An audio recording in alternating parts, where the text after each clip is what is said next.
Welcome to my class.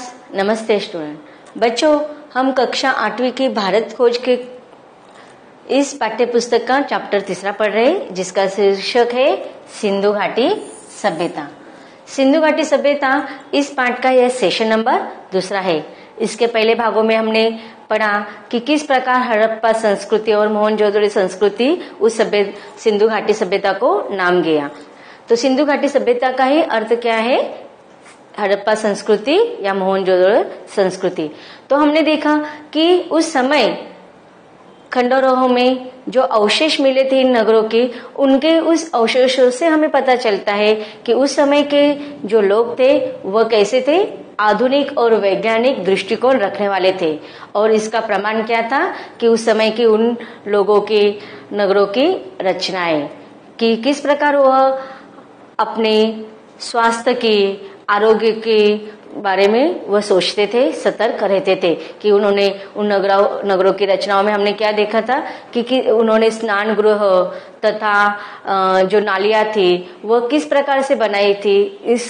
इससे हमें पता चलता है कि वो लोग आधुनिक और वैज्ञानिक दृष्टिकोण रखने के साथ साथ अपने स्वास्थ्य की तरफ भी ध्यान देने वाले थे, सतर्क रहने वाले थे।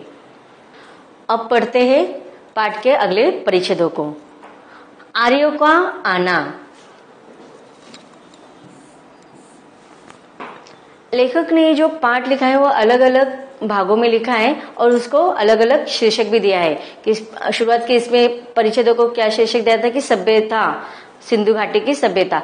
अब आर्यों का आना।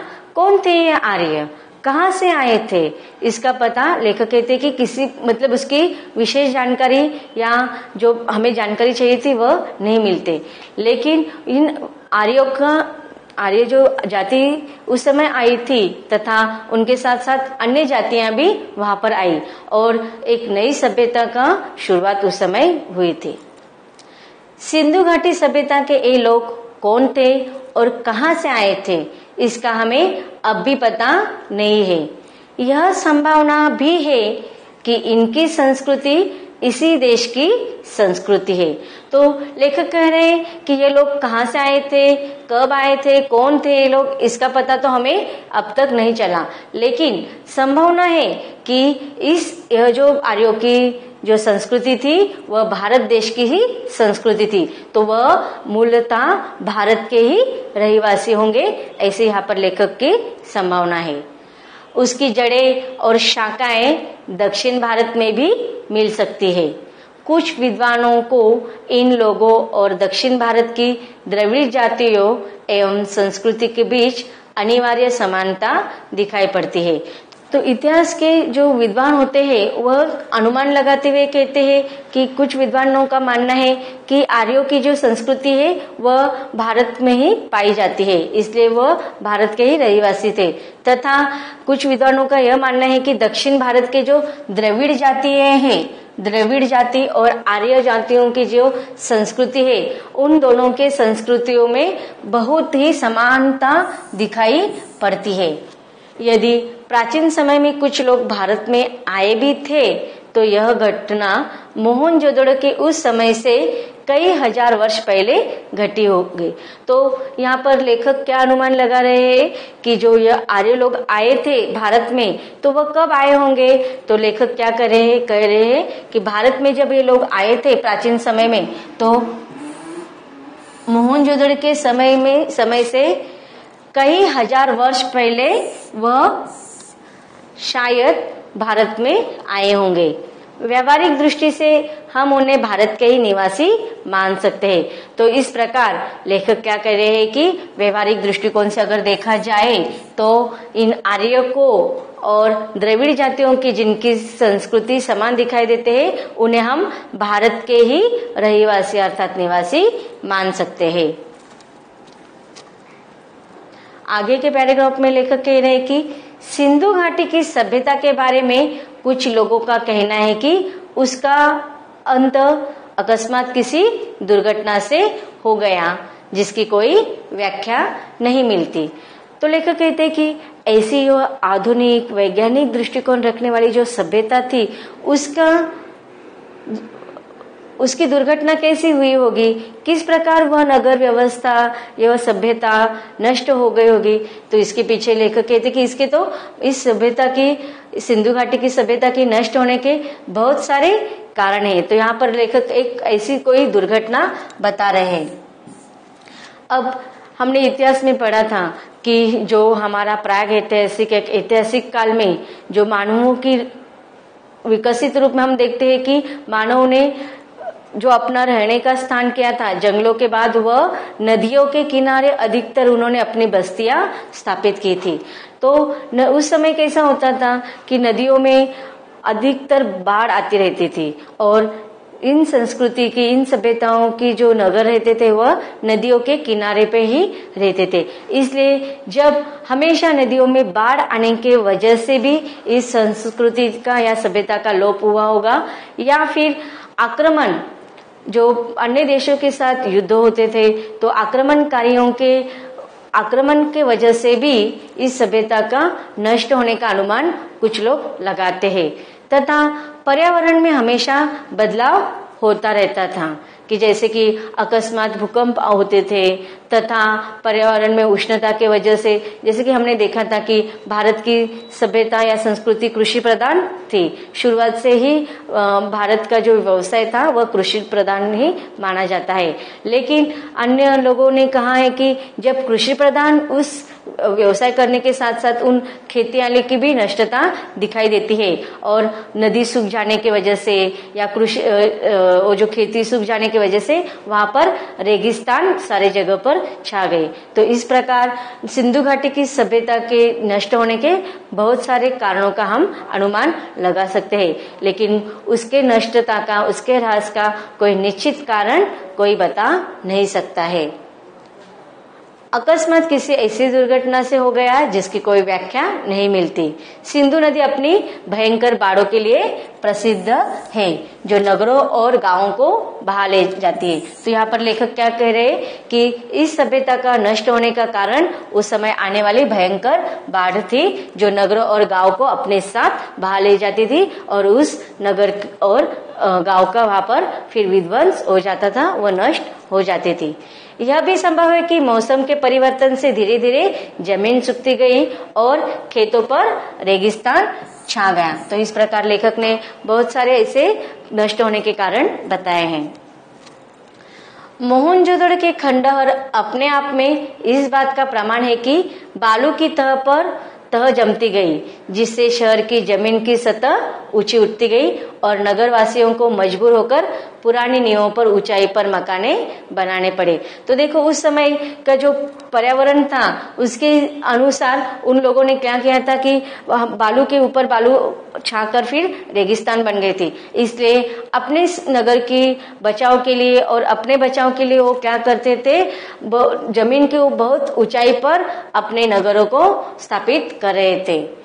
खुदाई में निकले कुछ मकान 2 या 3 मंजिलें जान पड़ते हैं और जब खंडहरों की खुदाई की गई तो हमने देखा है कि हड़प्पा संस्कृति की विकास करते हुए देखा है कि वह बहुत सारी ऊंचाई पर वह नगर रचना थी। तो वहां पर भी कुछ 2-3 मंजिले के मकान भी जान पड़ते हैं।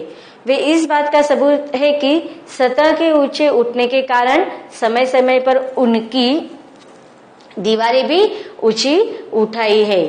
हम जानते हैं कि सिंध का सूबा पुराना समय में बहुत समृद्ध और उपजाऊ था, पर मध्य युग के बाद ज्यादातर रेगिस्तान रह गया। तो देखो अपने जो प्राकृतिक विघ्न या संकट आते थे या हमेशा जो बाढ़ आती थी नदी से, उससे बचने के लिए उन लोगों ने क्या किया थी, नगरों की जो रचना थी वह ऊपर एक के ऊपर ऐसे, मतलब जैसे कि हम देखते हैं आजकल हम बिल्डिंग के रूप में मानते हैं, लेकिन वो उस समय भी अपने उस नगरों को बचाने के लिए उस प्रकार के मकान बनवाते थे। तथा उस समय की जो जमीन थी वह उपजाऊ थी, लेकिन मध्य युग के बाद वह क्या हो गई, रेगिस्तान हो गई। और इस प्रकार परिवर्तन के वजह से वह सभ्यता नष्ट होने के बहुत सारे कारण यहाँ पर लेखक बता रहे हैं। इसलिए यह मुमकिन है कि मौसमी परिवर्तन ने उन इलाकों के निवासियों और उनके रहन सहन की पद्धति को प्रभावित किया, लेकिन मौसम के परिवर्तनों का प्रभाव दूर दूर तक फैली इस नगर सभ्यता के अपेक्षाकृत छोटे हिस्से पर पड़ा होगा। हमारे पास इस बात पर विश्वास करने के कारण तो है कि यह सभ्यता गंगा घाटी तक या संभवतः उससे भी दूर तक फैली थी, पर इस बात का फैसला करने के लिए हमारे पास पर्याप्त आंकड़े नहीं है। तो लेखक कहते हैं कि यह सभ्यता जो सिंधु घाटी से शुरुआत होती है वह गंगा घाटी तक फैली होगी, लेकिन वह उसे हम डेफिनेटली किसी आंकड़ों में नहीं बता सकते। वह बालू जिसने इनमें से कुछ प्राचीन शहरों पर छाकर उन्हें ढक लिया था, उसी से उन्हें सुरक्षित भी रखा, जबकि दूसरे शहर और प्राचीन सभ्यता के प्रमाण धीरे धीरे नष्ट होते रहे और समय के साथ खंड खंड हो गए। तो लेखक कहते हैं कि जो उपजाऊ जमीन थी उस पर बालू की सतह आने से वह क्या हो गई, रेगिस्तान हो गई। लेकिन उस रेगिस्तान के वजह से ही क्या कह रहे लेखक कह रहे कि वह नगर जो थी खंडहरों के बाद जब उसके अवशेष मिले तो वह सुरक्षित पाई गई। लेकिन दूसरे जो शहर थे या प्राचीन सभ्यता थे उसमें वह रेगिस्तान का रूप नहीं छाया था, इसलिए उसके प्रमाण जो थे वह धीरे धीरे कैसे हो गए, नष्ट हो गए और फिर समय समय पर वह खंडन पा गए।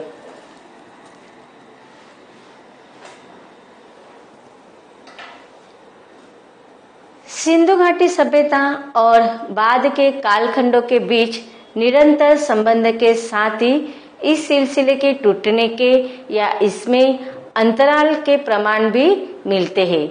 यह टूटना इस बात का भी सूचक है कि बाद में आने वाली सभ्यता भिन्न प्रकार की थी। बाद में आने वाली इस सभ्यता में शुरू में संभवतः कृषि की बहुतायत थी, गोकी नगर और थोड़ा बहुत शहरी जीवन भी मौजूद था।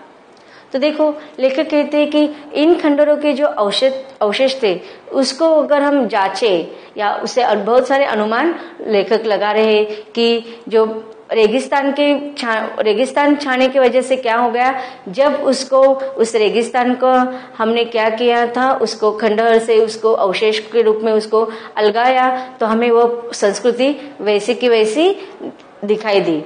लेकिन जो अन्य छोटे छोटे शहर थे, अन्य छोटी छोटी जो सभ्यताएं थी उसके अवशेष हमें नहीं मिले और इसलिए यह सिलसिला जो था वह हमेशा नष्ट होने का और फिर से विकसित होने का उसमें उसके प्रमाण भी हमें मिले हैं। लेकिन यह सभ्यता नष्ट होने की जो सूचना हमें मिलती है वह उसके साथ साथ उसके बाद की जो सभ्यता थी वह उसके अनुमान लगाया जाए या उसमें तुलना की जाए तो वह सभ्यता में भिन्नता पाई जाती है। बाद में जो आने वाली सभ्यता थी वह शुरू में कैसी थी, कुशली प्रधान।